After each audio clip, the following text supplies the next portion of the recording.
Hey everyone, welcome to iOS Hacker. In this video, we will show you how you can access Safari's Incognito Mode, aka Private Mode, and browse the internet with more privacy on your iPhone.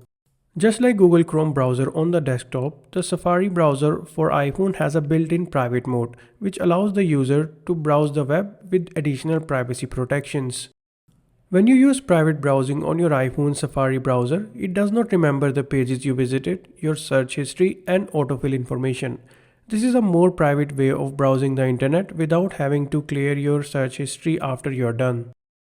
Accessing the private mode in Safari is very easy. Simply launch the Safari browser and access the tab switcher screen by tapping on this button. When you're on the tab switcher screen, tap on the private option from the bottom. As soon as you are on the private section of Safari, you can tap on this plus button from the bottom to create a new tab. Now you can open any website you like. Safari will not record your search history or store information from your visit.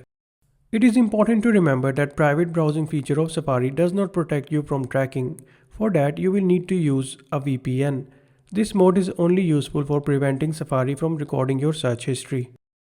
After you are done browsing in private mode and want to go back to normal browsing mode, simply access the tab switcher screen again and tap on the start page option from the bottom. That's it. This is how you can access Safari's incognito or private mode and browse the web with more privacy. If you found this video helpful, then be sure to give this video a thumbs up and subscribe to our channel for more iOS tips. Thanks for watching.